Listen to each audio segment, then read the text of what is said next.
If we could actually see it, this Saturn-sized world wouldn't look like anything in our solar system.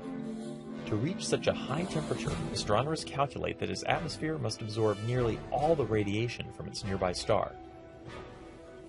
It's probably as black as this lump of coal. The only light from it would be the thermal emission from its sunward-facing hotspot. Cyclops may indeed look like a giant black eyeball with a glowing iris. I was just playing with this 3D solar system viewer. You know, I'm under the impression that this Nibiru planet might just be out there. So, what I did here was, I'm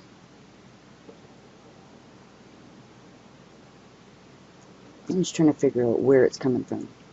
Coming close to Uranus, right? So we might not be able to see this thing until April. Let's move it back a bit. April 8th. See, there's Uranus. So if this little planet that we're all looking for is coming by Uranus, then we're not going to be able to see it. It's behind the sun, right? Let's move that. See, there's April. Let's go to geocentric view. I don't have to telescope like a banana. Geocentric. See, here's Uranus right there. Let's turn it around. A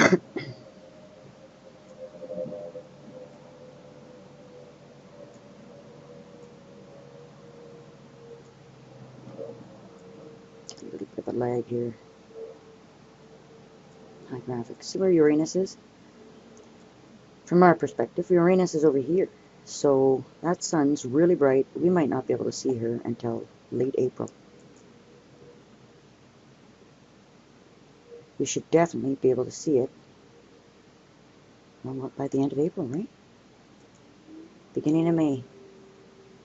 So I think we should all start looking. Well, don't stop looking.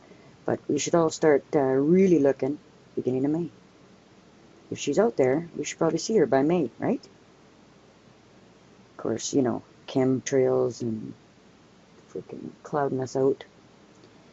Disinformation and hiding truth, and it's, you know, what are you hiding? Why? Won't we all eventually know?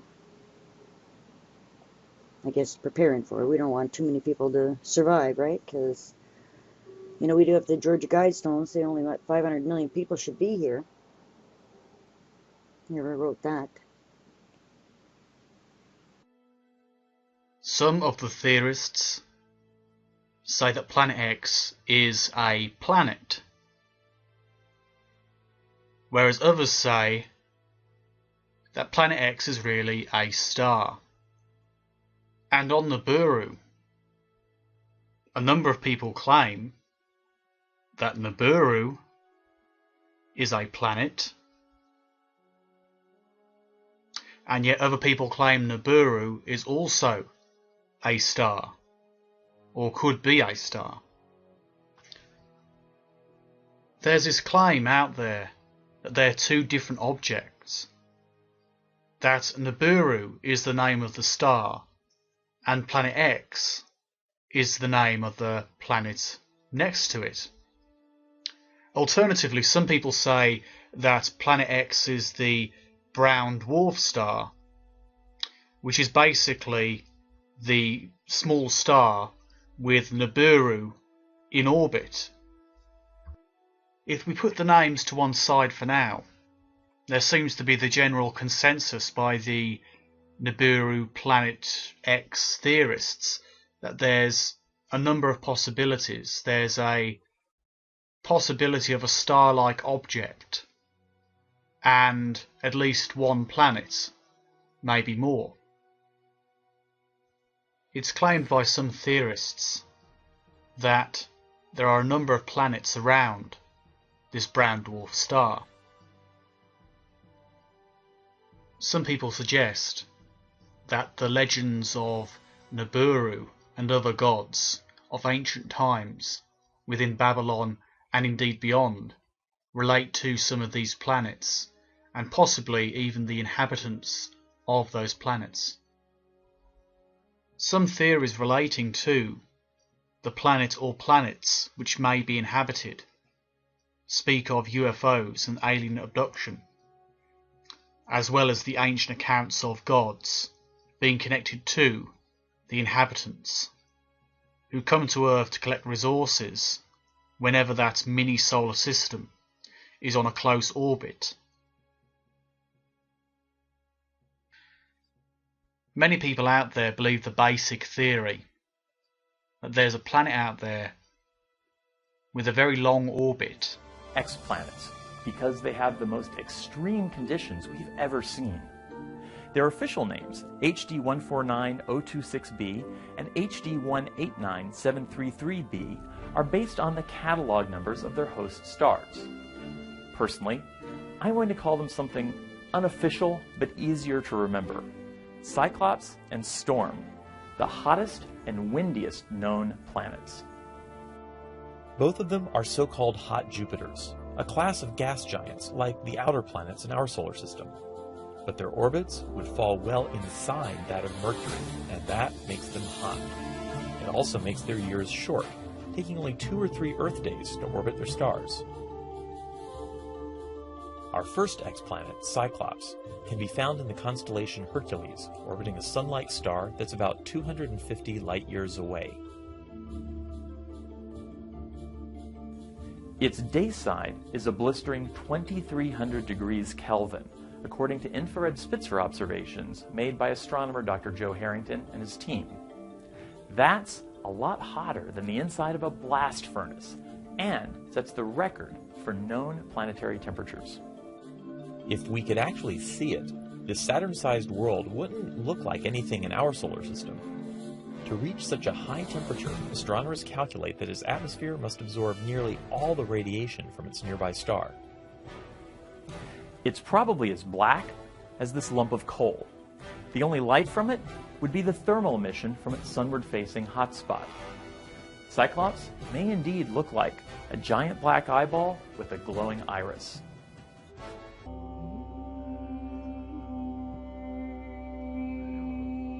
The Lowell Observatory was established in 1894 in Flagstaff, Arizona, by Percival Lawrence Lowell, an independent businessman, mathematician, and astronomer. One reason Lowell founded the observatory was to study the planet Mars and its canals. The other was the search for other objects of interest in our solar system, most particularly Neptune's perturber, Planet X, a fact that revisionist historians downplay or paint over.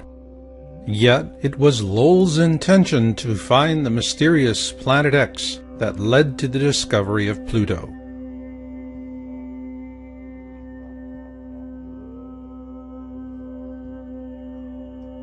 In 1929, 14 years after Lowell's death, a young astronomer by the name of Clyde W. Tombaugh was retained by the Lowell Observatory to carry on the search for Planet X.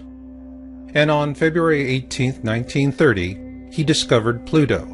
At the time, astronomers believed he had found Planet X, Neptune's perturber. Consequently, the topic of Planet X languished for some time after Tombaugh's discovery. However, after the discovery of Pluto's moon Charon in 1978, it was determined that Pluto lacked the mass to be Neptune's perturber, as it is only about 60% the size of our own moon. So with that, the search for Planet X was once again afoot. It's also interesting to note that Pluto was later demoted to the status of a dwarf planet in 2006 by the International Astronomical Union.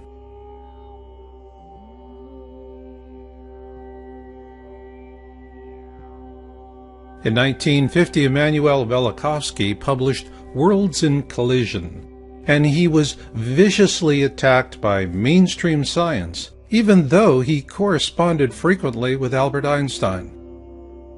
What generated this medieval response from modern science is that Velikovsky used ancient accounts to question the Darwinian notion of evolution with evidence of periodic cataclysms caused by large objects flying through the core of our solar system.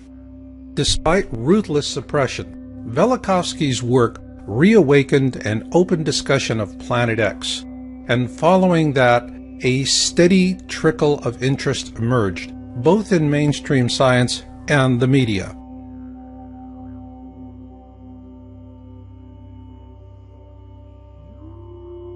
On March 3, 1972, NASA launched the Pioneer 10 spacecraft to explore the outer planets.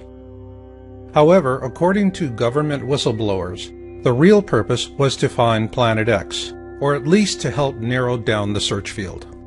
An interesting aspect of Pioneer 10 is that it also carried a small gold anodized aluminum plaque designed by astronomer Carl Sagan, should the spacecraft be found by extraterrestrials. At present, communication with the Pioneer 10 spacecraft is no longer possible.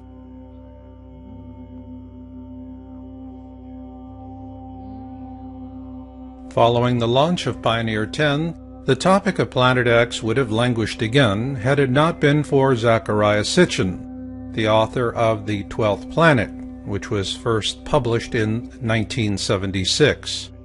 According to his translations of ancient Sumerian texts, a race of beings living on a planet called Nibiru bioenters and flies through the core of our system, often causing great cataclysms on Earth. Sitchin's translations and theories are corroborated by an ancient wisdom text called the Colburn Bible, and according to Planet X historian Greg Jenner in his book Planet X and the Colburn Bible Connection, previous flybys of this mysterious object caused the sinking of Atlantis, the deluge, and the 10 plagues of Exodus.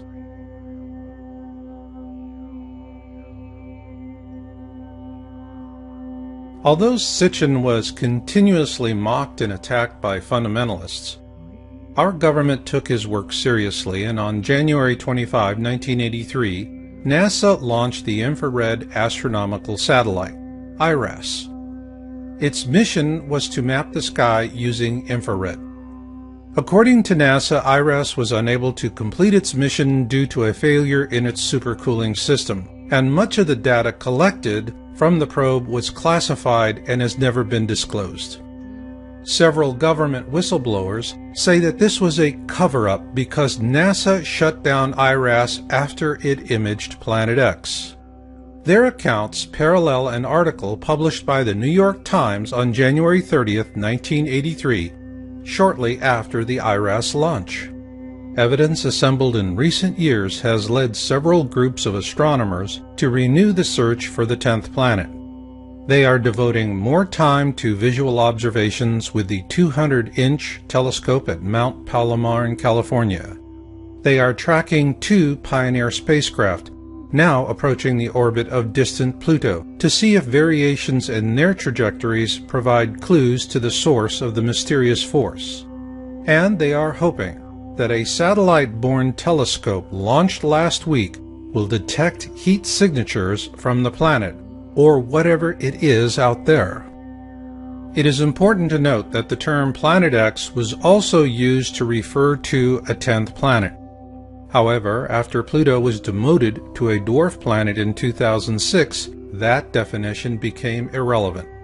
But what is relevant is what IRAS imaged and the consequences of those observations.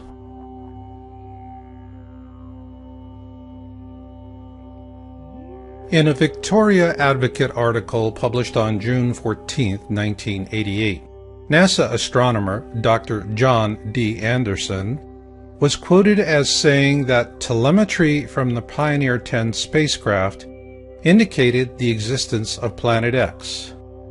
Also note that this article was sourced from Google News and was featured in Yowza.com's March 2012 article titled The Planet X Cover-Up in the Mainstream Media. Following publication of our article, the entire June 14, 1988 edition was deleted from the Google News site. However, a complete copy is available for Yowza.com subscribers. But what is relevant here is that Anderson is a NASA astronomer with one heck of a resume, and what he said in that 1988 news article was powerful. In that article, he said, "We have a 90 to 99% confidence that Uranus and Neptune are being disturbed, and by one candidate for that is a single planet X." At that point, our government became more interested in keeping public attention focused much closer to home. After all, if you can't see it, it's not there, so go back to sleep, America. Nothing to see here. However, a few curious minds had other notions. On October 1988, Dr. Robert S. Harrington, the chief astronomer for the U.S. Naval Observatory, published his paper, The Location of Planet X, in the Astronomical Journal. In an August 30th, 1990 television interview with Zecharia Sitchin, Harrington also said that Pluto had been a satellite of Neptune, but it was dislodged by Planet X, which he believed could possibly sustain some form of life. He also showed Sitchin a diagram he had created approximating the location of Planet X. Following that interview, Harrington commissioned the construction of a special telescope for a Planet X photographic sky survey in 1991, which was completed at the Black Birch Observatory in New Zealand. The New Zealand observations were performed using Harrington's calculations, and the results were sent to NASA. However, those films vanished and have never been seen again, which leaves us with a big question. Did Harrington actually find Planet X, Neptune's perturber?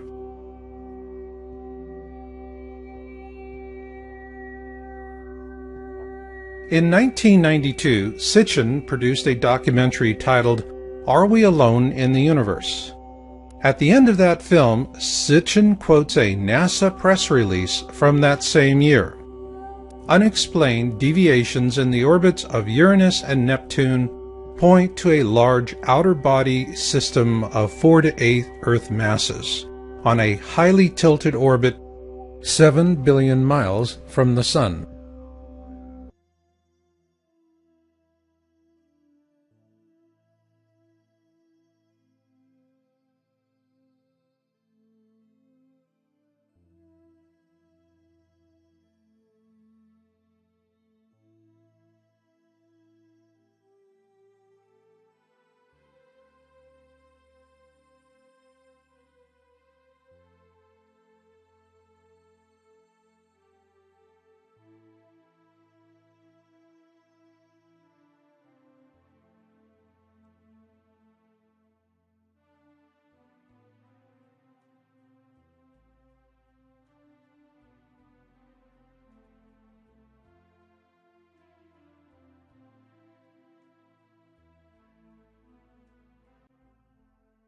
I mean, if we discovered that space aliens were planning to attack, and we needed a massive buildup to counter the space alien threat, and really inflation and budget deficits took secondary place to that, this slump would be over in 18 months.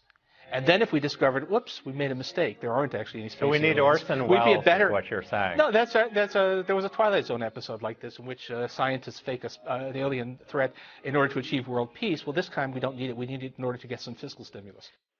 You to vote on the news, and here's the winner. There's a huge, hidden, heavenly body right here in our solar system. Evidence is mounting that either a brown dwarf star or a gas giant planet is lurking at the outermost reaches of our solar system, far beyond the planet Pluto. According to the British newspaper The Independent, the object is 4 times the size of Jupiter. Experts say the presence of such a massive object could explain why a barrage of comets has been coming from that direction.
God is our refuge and strength, a very present help in trouble.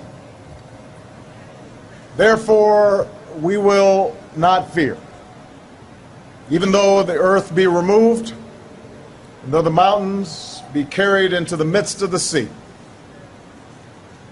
though its waters roar and be troubled, though the mountains shake with its swelling.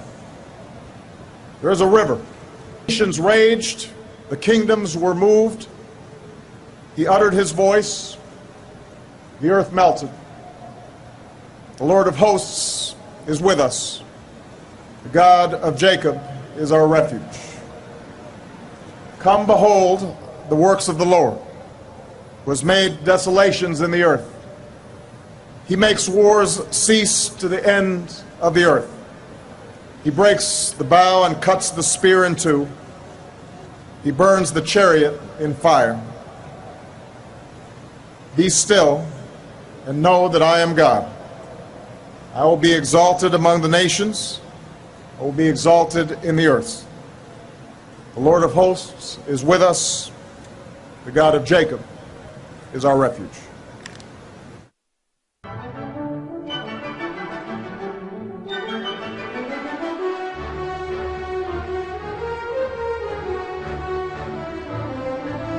You're on the air. You're talking to Crew 14, and I thought I might give the listeners an eyewitness account of what was seen. Basically, we've been following this thing since February, and when I talked with Astro Patriot, and I first saw the first video that he showed had this huge wave of radiation and orbitals were popping out.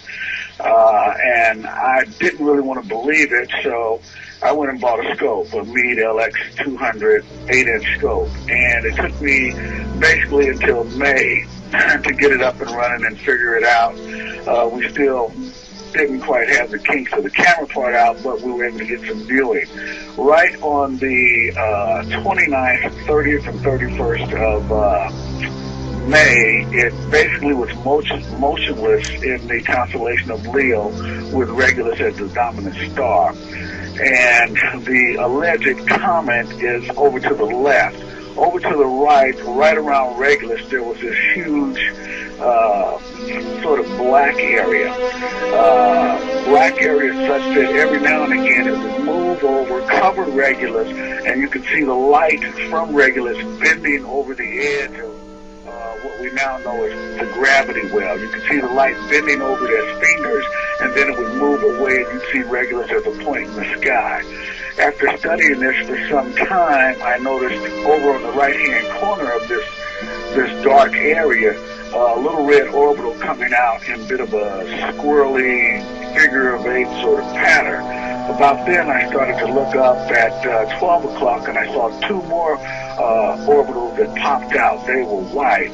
Then I started looking all around this area, and then over to the left, there were two that were blue that sort of popped in and popped out and popped in and popped out. Also, just underneath here, at about 6 o'clock, were two more white objects or orbitals that were popping out. Now, what's interesting about this, the French, I can't think of the name of their team, but on March 3rd and March 5th, they took a video of this moving across the sky, and it showed all the orbitals. After that, they only showed pictures of the single solitary comet. They didn't show any more time-lapse films. All they did was point to the one area was a comet, and what you really wanted to see was over to the right of that. They didn't take any more pictures of that. I'm sure they saw it. They just didn't take any more pictures. In any event, it scared me so bad that night on the 29th, I immediately called I immediately spoke with Carol and one of the other members of our group. And I actually asked him not to mention it or anything at that point. I was actually frightened. So the next night, which was the 30th, on a Sunday, I thought, well, I don't believe what I saw. It's not real. I'm going to just forget it. I'll just take a look again. And it was still motionless, and unfortunately, it was still there. The orbitals were still there. The popping out was going on. And this, I became even more frightened. And also I was still a bit in denial until finally on the third night I said, I'll forget what I saw the last 2 nights and I'll look again this time on the third night. And on the third were there the 2 on the left and the 2 on the bottom. And, you know, at that point, I couldn't convince myself of that I didn't see what I saw. I'd seen it 3 nights in a row. It didn't go away, and the consequences of that have caused me to make urgent changes in my life and my habits and so forth. By trade, I'm a physician / amateur astronomer / archaeologist and a number of other things, but my main occupation is a physician. I have my own practice, etc. And I've been doing this for 25 years, so I didn't start yesterday. You know, it still makes me tremble to think about what I saw. And then, you know, as time has passed on, we're getting more evidence, more volcanoes are going off, more earthquakes, a 6.7 near the east coast of Japan. They say it's in the sea, and it says it's near the east coast. That's bad enough, but the earthquakes have picked up, the volcanism has picked up, you know, and the weather modification and changes we're having, and we're getting to a point.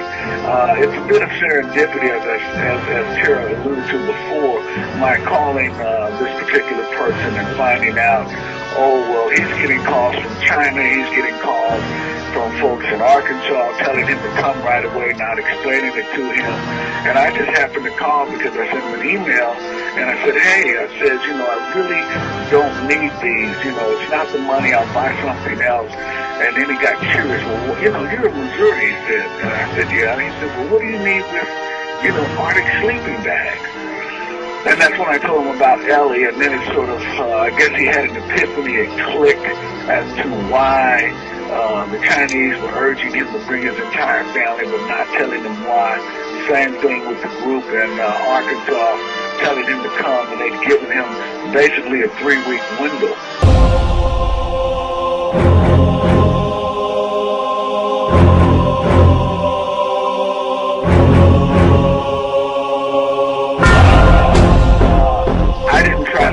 Time to notice that it coincided with the 7th of July and the crossing of Saturn's orbit. You know, my time frame was still is August 1st, but I'm getting more anxious by the day. And so folks need to know this is real. They need to wake up. You know, I'm past the point of trying to wake anybody up.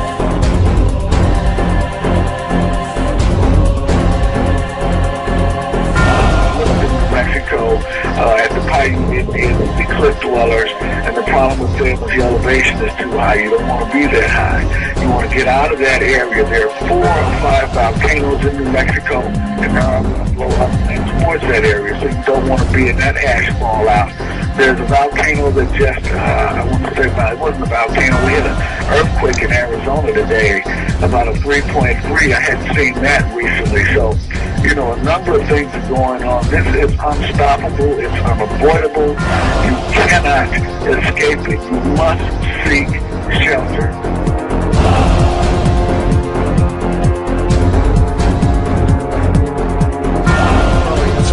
Quickly and then continue from the chat room. Wants to know if you're talking about Planet X or Elenin, and I don't think I've never thought Elenin is Planet X. Terrell's pretty stuck on that, but I think Elenin is a result of it. It's a comet that's been kicked in. Elenin is extinction level event. Nibiru is near. Right. Does that explain it?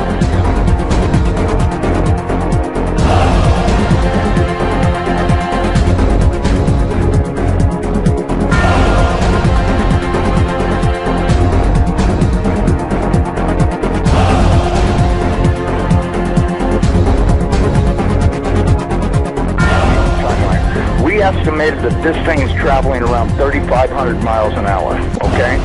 That was our estimate of its speed. Now, it has been picking up speed, and that's the reason why we think it's going to arrive early, because When it comes around the backside of the sun, it's got to double that speed in order to attain breakaway speed to leave the sun and not wind up orbiting it. It's never orbited the sun in the past that we know of, so that means that it's going to have to attain breakaway speed to head back out into space.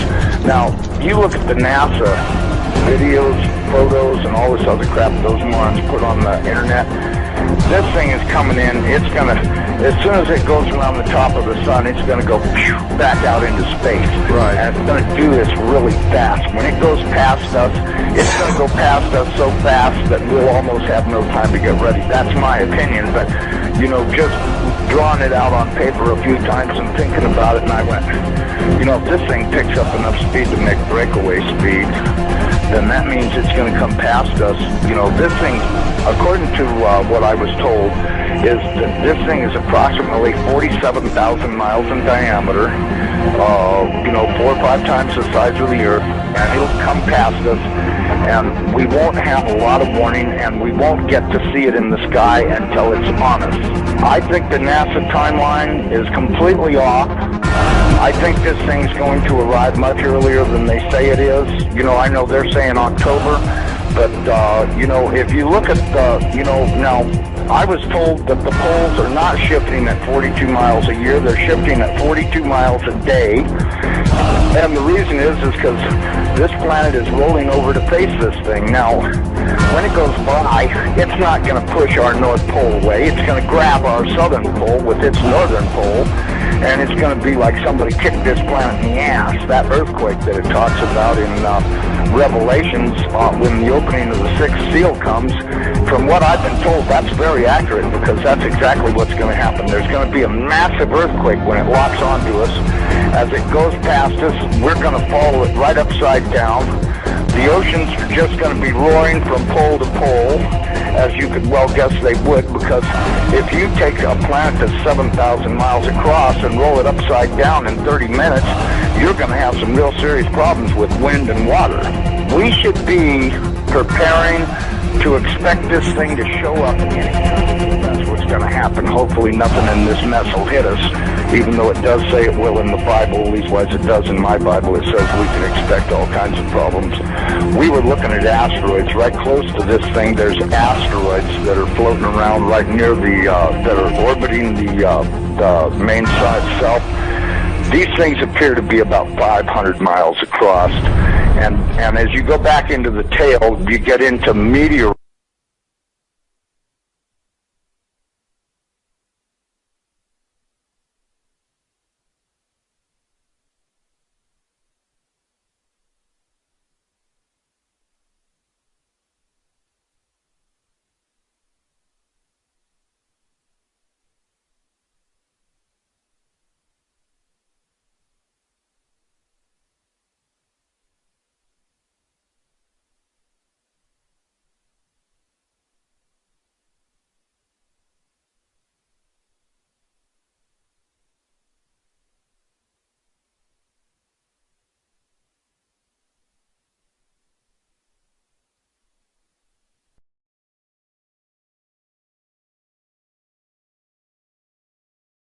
Assumption Parish officials are testing newly discovered gas bubbles near the Bayou Corn sinkhole. Workers from the State Office of Conservation and contractor CB&I have taken samples of the gas bubbles to determine their source, although officials acknowledge the bubbles likely are connected to the sinkhole. Parish officials say the new bubble site in Grand Bayou is about 1/3 of a mile north of Highway 70. Scientists think the gas presents an explosion risk for residents, and that's why the area has been under an evacuation order since the sinkhole's discovery 18 months ago. It's about 700 feet wide, more than 150 feet deep, and it's growing. This giant sinkhole in Texas appears to be swallowing everything in sight.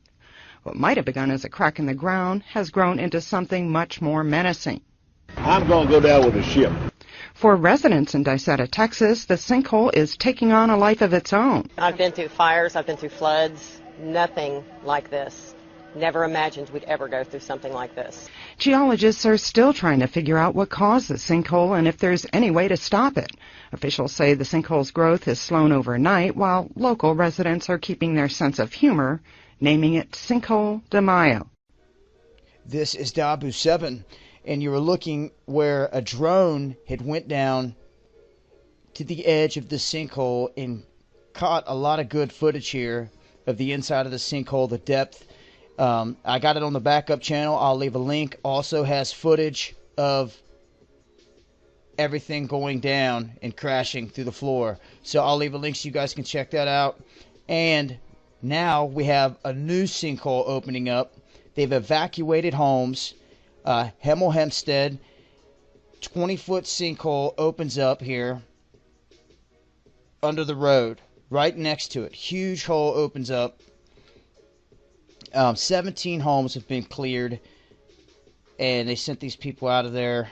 They wanted everybody around completely out. And as you can see here, it's approximately 30 foot wide, 20 foot deep, with this guy standing. I mean, that shows a pretty good view of it right there. But, you know, they have a good point. They're saying that they're trying to blame this on the weather, and that it's because of all this massive flooding and water and all that they're seeing all this. But they're saying that, hey, we've been seeing this before this. So, regardless, I wanted to update you guys. Another huge sinkhole opens up here. All that had to do was give way right where he's standing, and people are dead driving along that road. So be careful. Eyes on your surroundings at all times. Y'all stay safe. I'll leave links. Till next time, it's been Dabu 7. Peace.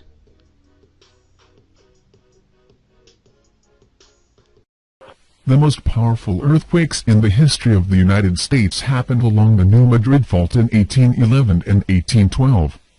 Those earthquakes were reportedly felt more than 1,000 miles away. Scientists assure us that one day we will once again see very powerful earthquakes along the New Madrid Fault. It is only a question of when it will happen.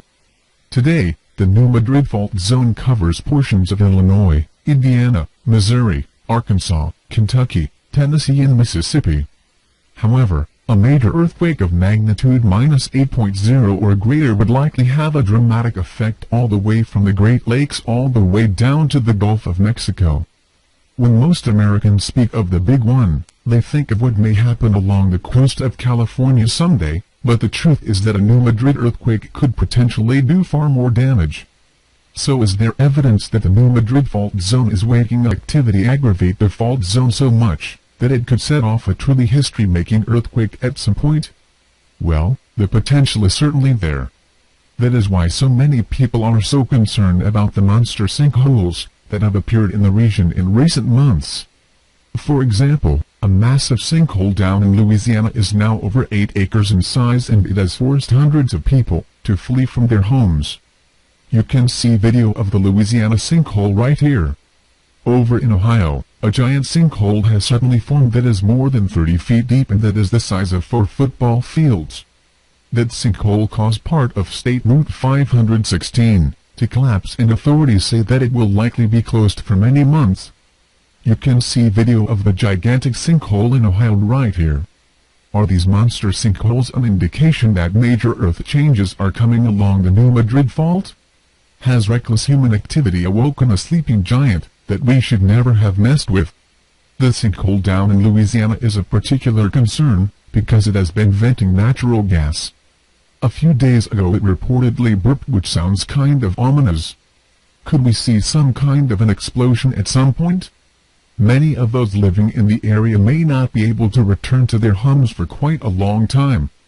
The following is from a recent Huffington Post article at the 8-acre Bayou Corn sinkhole in Assumption Parish. Owners of slab houses are waiting for methane gas monitors to be installed in December.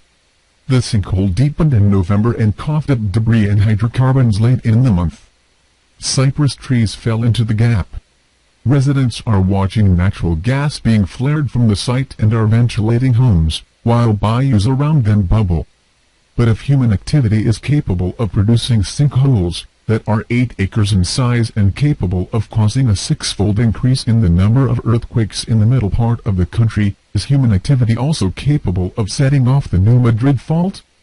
Sadly, even most Americans, that are living in that part of the country don't really understand how incredibly massive and how potentially destructive this fault zone actually is. The following is from a recent report from WREG in Memphis, Tennessee. Many people don't realize that North Alabama lies in the impact zone of the New Madrid fault line, a sleeping giant that is approximately 20 times larger than California's famed San Andreas Fault. The biggest earthquake in the United States history happened in the New Madrid seismic zone in 1812, and in just the last few weeks, activity along the fault line is starting to heat up. If the earthquakes that happened along the New Madrid fault zone in 1811 and 1812 happened today, the devastation would be unimaginable. Back then, there were not that many people living in the area. But even so, the destruction was incredible. Accounts of the 1812 quake vary, since there were no measuring instruments at the time, but most geologists say evidence shows it was at least a magnitude 8 earthquake, and possibly a 9 or higher.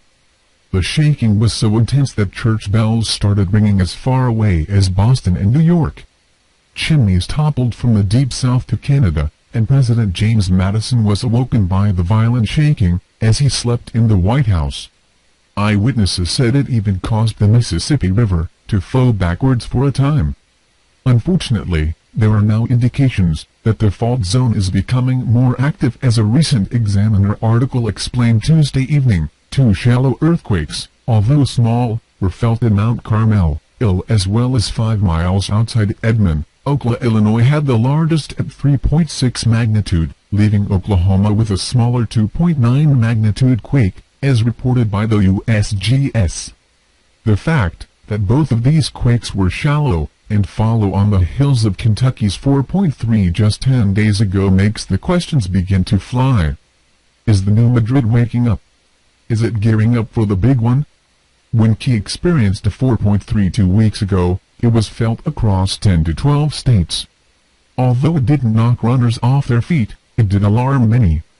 Knoxville was among the cities that felt the quake. The shaking was not minor in many areas, and it scared people, as walls shook and many began to pray. This is something that I have written about previously, and we all need to keep our eyes open for more reports about earthquakes in the middle part of the country. When the nearly 750,000 buildings would be damaged, 3,000 bridges would potentially collapse, 400,000 breaks and leaks to local pipelines, and $300 billion in direct damage and $600 billion in indirect losses would occur. You can read much more about the New Madrid fault right here. All of this is even more frightening when you consider that there are 15 nuclear reactors along the New Madrid fault zone. In the event that the big one strikes, we could be looking at Fukushima times 15. We have been blessed to have avoided a major earthquake like that for so long in the middle part of the country, but there is no guarantee that the New Madrid fault zone will always be stable, especially considering how much it is being aggravated by man-made activity. There are even some that believe that eventually we will see an earthquake of magnitude -9.0 or higher along the New Madrid fault. Such an earthquake could literally change the face of the entire continent. We are talking about an event that could potentially change the course of the Mississippi River and create bodies of water where none existed previously. We seem to be moving into a time of increased seismic activity on the Earth, and many scientists are convinced that the New Madrid fault zone is definitely overdue for a major earthquake. If there's a blue pill and a red pill, and the blue pill is half the price of the red pill and works just as well, why not pay half price?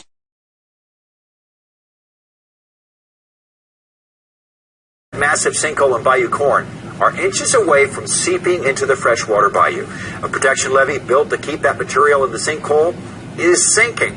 This year's Adrian Pittman gets answers on what could happen if the protection wall gives way. Assumption Parish officials fear the break in the berm could cause major environmental damage in the area, leaving them on high alert.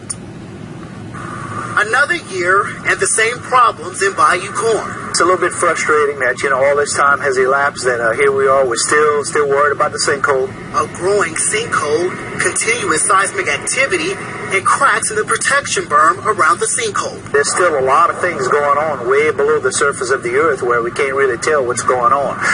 If that south berm is still subsiding, still cracking, that means something's happening down below. Since last week, activity along the sinkhole has stopped because increased amounts of micro-earthquakes. Because of those small quakes, the protection wall is dropping into the sinkhole. At this point, you would think we'd have a clearer picture in our mind as far as what to expect in the future, but that future is still very cloudy right now. Since October, the berm has dropped a total of 4 feet, and within the last week, it's dropped a foot alone, leaving residents and officials here in Assumption Parish concerned. The subsidence itself is only about 6 to 8 inches above the water currently. Meaning salt water could eventually creep into the swamp and bayou if nothing is done.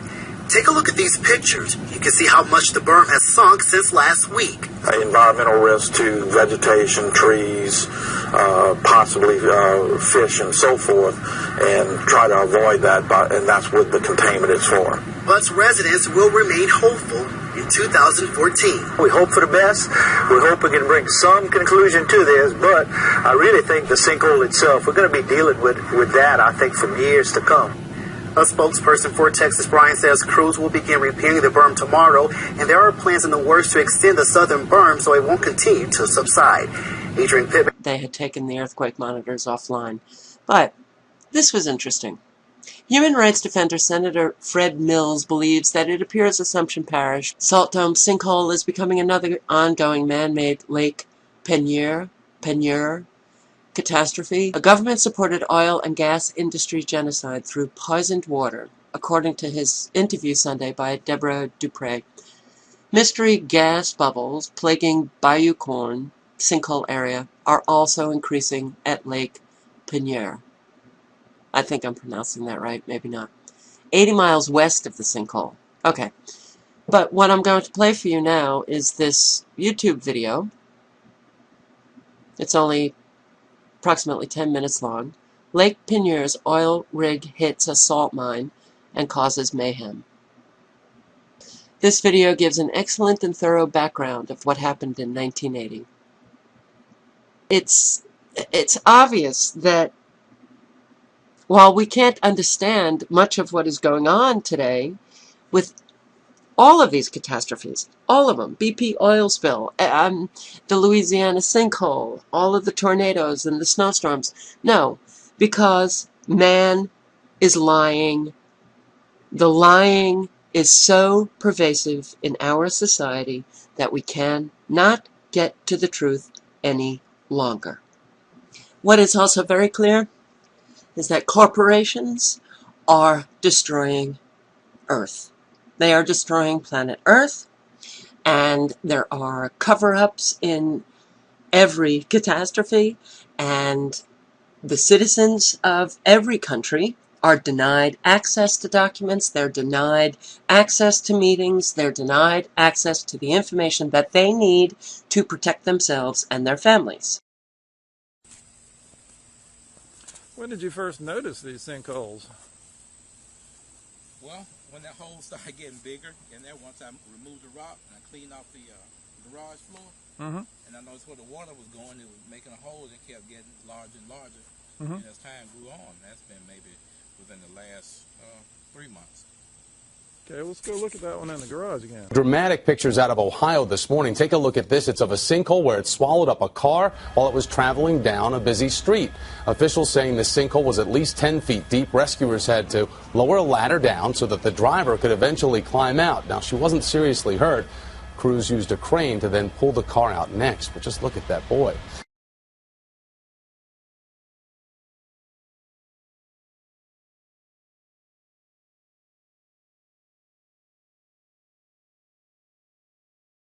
Was recently photographed with wings. This would imply that the system is most likely inside the orbit of Jupiter, because comets do not develop tails or wings until they reach this orbit. Recent analysis and observations indicate that the dark star appears to be just beyond the orbit of Mars. So the Nemesis Nibiru system would then have to be at the edge of our inner solar system. Many of you have suspected for some time that the world's elite are monitoring its incoming invasion into our solar system. They are preparing underground shelters and are ready to move when the time seems imminent. They know from their own observations that the Nemesis Nibiru passage is approaching. Changes to the Earth and Sun, as well as across our solar system, are becoming more frequent and intense, as I had indicated in my previous videos from 2016. There are two very significant changes which I have emphasized are now taking place. They include the fluctuating magnetic field, which now indicates a major weakening of the geomagnetic field, according to orbiting satellite data, and the other being increased energy output, translating into greater heat, causing rising temperatures. Are now ongoing, including strange red skies at both sunset and sunrise, strange daytime halos around the sun, and strange red glows emanating from the aurora borealis.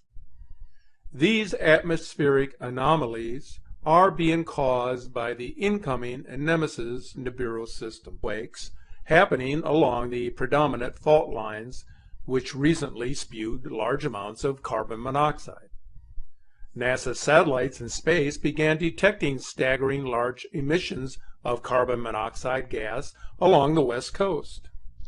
As evidenced by this image, the emissions were far too big, too highly concentrated, and covered too vast an area to be man-made. On the satellite image, the areas in black, purple, and brownish orange show the magnitude of the emission. It was utterly massive. In addition, the ground in the Los Angeles, California area has been shifting sideways, as pictured in this image provided in this March 5th article. Another sign that something catastrophic will occur within a particular time frame is the fact that a number of underground sanctuaries, estimated to be around 1,500 worldwide, are mostly ready and stocked for what is to come. Russia has just completed 5,000 underground shelters around Moscow, which confirms that they are already prepared for an event of considerable magnitude. The United States of America has at least 150 or more stocked and ready. But the biggest world doomsday seed vault is the elite's global seed vault located in Norway. Also across America, cities of refuge are being created. The following images are provided by our Facebook followers as well as channel subscribers. They are submitted by both skywatchers and amateur astronomers who wish to share their concerns about Planet X. As I have always said, you can determine the validity of these who want to share what they genuinely believe they have seen and witnessed. Here now, as I conclude this video presentation, are this week's incredible images and video captures of the Nibiru Nemesis system.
And finally, it is important to emphasize just how devastating and utterly bizarre the Earth's weather has become. Climate change is virtually out of control with no signs of subsiding anytime soon. Check out this amazing video footage of the floods that have wreaked havoc on northern Italy in the wake of torrential rain in November. This comes just 2 weeks after Italian scientists warned that climate change has put much of the country at risk of flooding.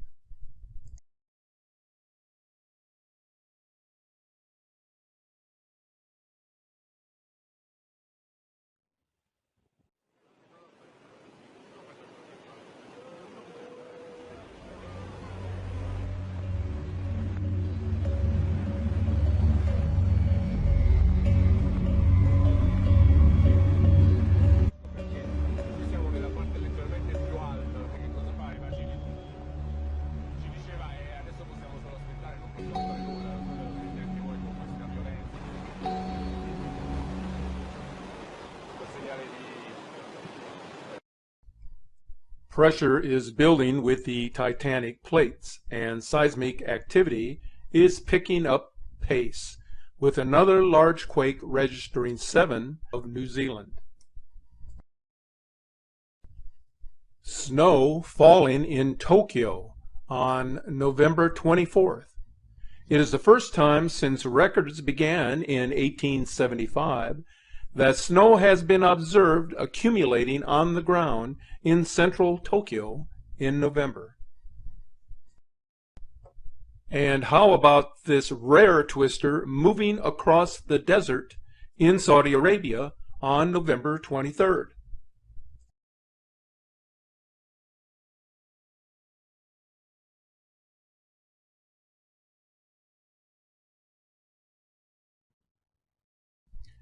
On the same date, this magnificent fireball exploded over the skies of Florida.